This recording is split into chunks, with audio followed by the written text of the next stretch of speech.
सेना के अदम्य साहस को धारचूला ने किया नमन। भाजपा ने निकाली तिरंगा यात्रा। पहलगाम हमले के बाद भारतीय सेना के द्वारा चलाए गए ऑपरेशन सिंदूर की कामयाबी को लेकर धारचूला नगर में भाजपा कार्यकर्ताओं ने तिरंगा यात्रा निकालकर सेना के अदम्य साहस को नमन किया। शनिवार को मंडल अध्यक्ष कैलाश धामी के नेतृत्व में तिरंगा यात्रा ब्लॉक सभागार से धारचूला नगर के अंबेडकर पार्क, विवेकानंद चौक, गांधी चौक होते हुए लोनीवी विश्राम गृह पहुंची। यात्रा में पहुंचे राज्य मंत्री गणेश भंडारी ने कहा कि सेना के साहस को पूरा देश नमन कर रहा है। पहलगाम हमले के बाद आतंकवादियों ने देश के प्रधानमंत्री नरेंद्र मोदी को ललकारा था। भारत की दृढ़ इच्छा शक्ति और भारतीय सेना के शौर्य ने पाकिस्तान में बैठे आतंकवादियों और पाकिस्तान की सेना को भारत की शक्ति का एहसास करा दिया है। राज्य मंत्री अशोक नब्याल ने कहा कि पाकिस्तान को घर में घुसकर उसकी औकात दिखा दी गई है। देश में फिर से आतंकवाद ने फन उठाने की कोशिश की तो पाकिस्तान को इसकी और बड़ी कीमत चुकानी पड़ेगी। ऑपरेशन सिंदूर अभी समाप्त नहीं हुआ है। भारत के खिलाफ उठने वाली हर आवाज को घर में घुसकर कुचल दिया जाएगा। इस दौरान भारतीय सेना जिंदाबाद के नारों से पूरा क्षेत्र गूंज उठा।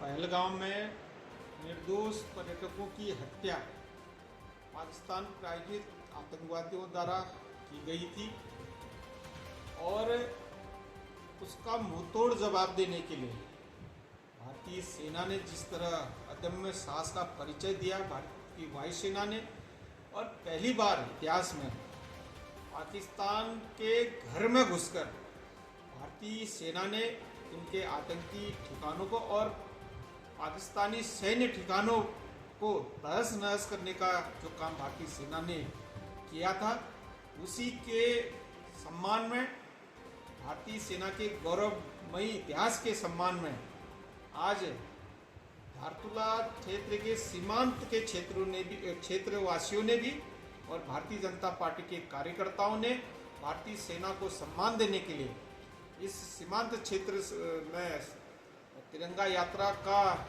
आयोजन कर भारतीय सेना को सम्मान दिया, नमन किया और भारतीय सेना की बहादुरी को सलाम करते हुए इस सीमांत क्षेत्र की संपूर्ण जनता ने ये तिरंगा यात्रा यहाँ पर आयोजित की गई थी, जिसके लिए मैं इस सीमांत क्षेत्र की जनता को बहुत बहुत धन्यवाद और आभार प्रकट करता हूँ। धन्यवाद। कांग्रेस पार्टी ने धारचूला गांधी चौक में फूंका जिला प्रशासन का पुतला। बोले तानाशाही नहीं चलेगी।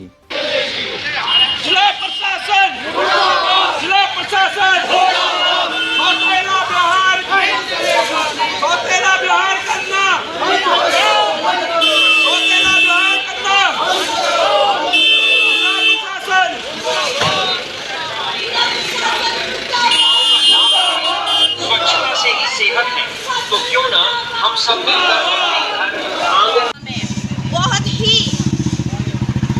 सारे लोग इतने परेशान, हैरान और इस तानाशाह सरकार के इशारों पे चल रहे हमारे जिला प्रशासन के जो हमारे माननीय नहीं है, मैं उनको कहना चाहती हूँ, सारे धारचूला वालों के पूरे विधानसभा का घोर विरोध यहाँ पे हम लोग कर रहे हैं।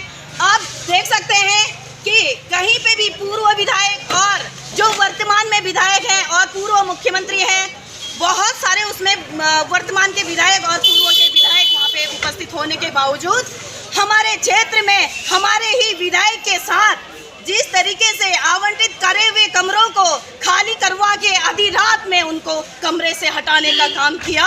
मैं कहना चाहती हूँ इस तानाशाह सरकार के इशारे में चलने वाले जिला प्रशासन को कि आप हमारे क्षेत्र का घोर जिस तरीके से आप इशारों में चल रहे हो भाजपा के, हम धारचूला के पूरे विधानसभा की जो जनता है आपका घोर विरोध करते हैं। आने वाले समय में अगर आपने ऐसी हरकतें जो करी हैं वो इशारों पे चलती हो भाजपा के, आपका ये नहीं होता है कि आप किसी के इशारों में काम करो। आप स्वतंत्र हैं, आपके लिए सारे लोग बराबर हैं। जब किसी को आवंटित कर दिया, उसके बाद आपने कैसे कमरे खाली करवा दिए, ये सोचनीय विषय है। धारचूला की जनता इसका घोर विरोध करती है और हमारे विधायक जी के साथ जो गलत हुआ, हमारे पूर्व मुख्यमंत्री के साथ जो गलत हुआ, उनके साथ में वाले विधायकों के साथ जो अपमान किया, हम उस अपमान का बदला आपसे जरूर लेंगे। आपके ही प्रांगण में आके आपको घेरने का काम हम करेंगे। आज हमारे लिए बड़ा दुख का विषय है कि हमारे माननीय पूर्व मुख्यमंत्री हरीश रावत जी और माननीय जो है हमारे लोकप्रिय विधायक श्रीमान हरीश धामी जी का व्यास भ्रमण कार्यक्रम था, जनता मिलन कार्यक्रम था। उस दौरान जो है गुंजी में जो कमरा दिया गया था एसएसबी द्वारा, और उस कमरा को एसडीएम और डीएम साहब ने यहाँ से आदेश करके उसको खाली करवाकर उसकी जगह पर किसी और व्यक्ति को दे दिया, जिससे कि हमारे पूर्व मुख्यमंत्री जी और हमारे माननीय विधायक जी का अपमानित किया है। इसलिए कांग्रेस पार्टी इसका घोर निंदा करते हुए और इसका जिला प्रशासन का पुतला दहन कर इसका विरोध जताया है। ये देखिए दोस्तों, ये हमारी PMJSY के तहत ये रोड बननी थी जो कंपनी को सौंपी गई थी। अब कंपनी वाला अपनी मनमानी कर रहा है। ये देखिए 15 अगस्त को SDM साहब ने बोला था कि उस धार तक पहुंच जाएंगे। आज काम बंद है। कल ही SDM साहब ने बताया था कि इस धार तक हम 15 अगस्त को पहुंचाएंगे। इस हिसाब से तो कितने 15 अगस्त लगेंगे। जैसे कि आप देख पा रहे हैं, पूर्ण रूप से कार्य आज सुबह से बंद है। ये लोग मनमानी कर रहे हैं, ठेकेदार लापरवाह कर रहा है रोड की ओर से। और मेरे साथ जुड़ गए हैं कृपाल सिंह बोरा जी। आप क्या कहना चाहोगे? धन्यवाद सर जी। मैं यही कहना चाहूँगा कि जो ये रोड है, रोड में लापरवाही चल रही है, तो ये रोड जल्दी कटनी है, क्योंकि यहाँ पर पैदल मार्ग भी काफ़ी दुर्गम है। इसमें बच्चों को आने जाने की बहुत समस्या है, स्कूली बच्चों को। तो हम ये चाहते हैं इस जल्दी से जल्दी रोड कटे। हाँ, आपका सही राय है। देखिए दोस्तों, ये इस रोड को कल ही SDM साहब और उनके साथ मतलब एक्शन अधिकारी आए थे। कल ही उन्होंने आश्वासन दिया था कि 15 अगस्त 2025 को हम इस धार में होंगे जो धूप लगी हुई है। दोस्तों, इस हिसाब से तो ये 27 अगस्त 2025 को भी ना पहुँचे। ये देखिए मशीन ऐसे खड़ी करके ये लोग गायब होते हैं और कहते हैं कि ये लोग कभी तेल गायब हो गया है, कभी मशीन में ये खराबी होगी, वो खराबी होगी।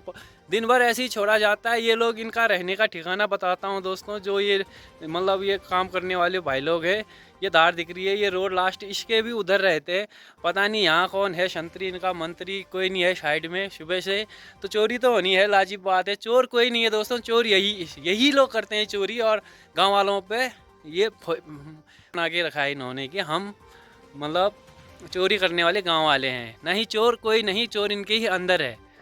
देख ही रहे हो दोस्तों, आवाजाही के लिए ये जो रास्ता ये वाला बनाया गया था, ये दुर्गम पहाड़ी है। इसके नीचे मतलब पूरा रास्ता क्षतिग्रस्त कर दिया गया है। यहाँ पुल भी बना हुआ था, पुल को भी ध्वस्त कर दिया गया है। देखिए स्कूली बच्चे कैसे चलेंगे बरसात में। जो झरना आएगा जिस टाइम, उस टाइम बच्चों का क्या होगा।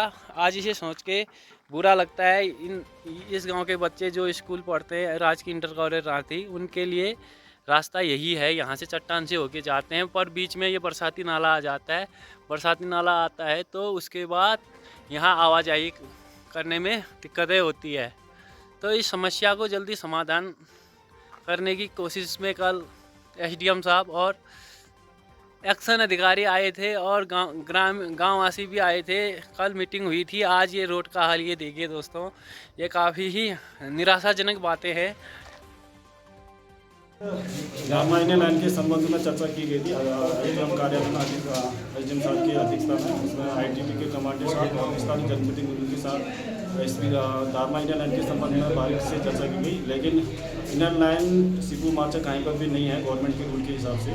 अभी इस वक्त और ITB वाले के जो कमांडर साहब, उनके द्वारा कहना है कि आप जितने भी बाहर के श्रमिक आते हैं उनकी नागरिकता एक तहसील में प्रूव करवा दें, एक हमारे ITB को दे दें। उसके बाद आप लोग वहाँ से जाने की अनुमति बाहरी श्रमिक को जो विकास कार्य से संबंधित तो वाइब्रेट ग्राउंड के तहत तमाम धारवा सीपू मार्चा में योजना चल रहा है, उस श्रमिक के द्वारा आप कार्य कर सकते हैं। ये आश्वासन ITB के DIG साहब और SDM साहब के माध्यम से हमको अवगत करें। नहीं, उस दिन एक मामला आया धारमा घाटी के तीदंग गांव से ऊपर ITBP वाले धारमा क्षेत्र में विकास कार्यों के लिए लेबरों को ले जाने नहीं दे रहे। तो उस सिलसिले में मैंने एक जो है ज्ञापन एसडीएम साहब को दिया, जिसके तहत आईटीबीपी और रंग कल्याण संस्था, धारमा सेवा समिति सबकी एक बैठक हुई, जिसमें आईटीबीपी के जो है डिप्टी कमांडेंट साहब भी मौजूद थे। जब सारे जीओज वगैरह टटोले गए तो हमको ऐसा लगता है कि तीदंग में जो जांच आईटीबीपी कर रही है उसकी जांच नहीं होनी चाहिए, क्योंकि नोटिफाइड एरिया तो कहीं है नहीं। और एसडीएम साहब कह रहे हैं जहां जो है इनर लाइन परमिट की आवश्यकता होती है, हमने आज तक धारमा में नहीं दिया ना। हम धारमा की जनता ने हमने कहा धारमा में हम फ्रीली आते जाते हैं। फिर वाइब्रेंट विलेज, तीदंग, सीपू, मार्चा 3 गांव जिसमें कंस्ट्रक्शन का काम होता है, तो उनको जाने देने की अनुमति के लिए हमने आज जो है इस बैठक में कहा है। इस बैठक में कहने के बाद ये प्रस्ताव पास हुआ कि आईटीबीपी वाले विकास कार्यों के लिए लेबरों को ले जाने में कोई आपत्ति नहीं करेंगे। और मेरे हिसाब से लगता है कि ये मामला सुलझ गया है। मैं उप जिलाधिकारी और आईटीबीपी को धन्यवाद करता हूँ।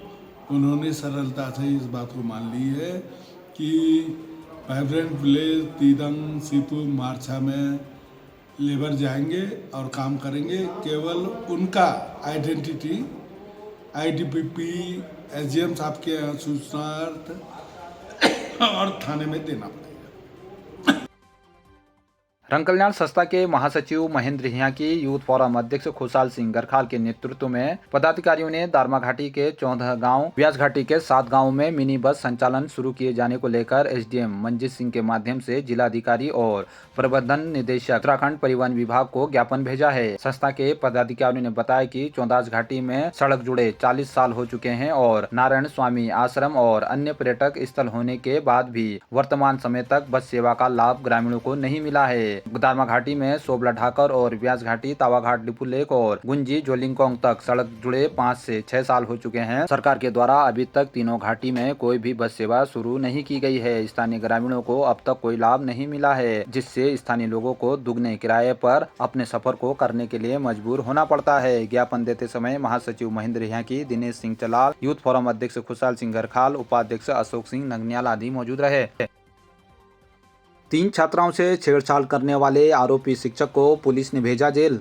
बंगापानी तहसील के एक राजकीय उच्चतर माध्यमिक विद्यालय में तैनात विज्ञान शिक्षक को 3 छात्राओं से छेड़खानी के मामले में गिरफ्तार कर शुक्रवार को जेल भेज दिया गया है। 31 दिसंबर 2024 में स्कूल में घटना हुई थी, जिसका मुकदमा जोलजीबी थाने में बीती 9 अप्रैल को दर्ज हुआ था। जोलजीबी थाना पुलिस के मुताबिक बीते साल 31 दिसंबर में 9वीं कक्षा में पढ़ने वाली 3 छात्राओं ने स्कूल के विज्ञान शिक्षक प्रताप सिंह कोसियारी निवासी बागेश्वर कपकोट पर छेड़खानी का आरोप लगाया था। मामले में पीड़ित छात्राओं ने परिजनों के साथ जोलजीबी थाने पहुंचकर तहरीर दी थी। बीती 29 मार्च को अभिभावकों ने प्रधानाचार्य को पत्र भेजकर आरोपी शिक्षक के खिलाफ कार्रवाई की मांग की थी। कोतवाल राजीव कुमार के अनुसार शुक्रवार को आरोपी शिक्षक को न्यायालय के समक्ष पेश किया गया है, जहां से उसे जेल भेज दिया गया है।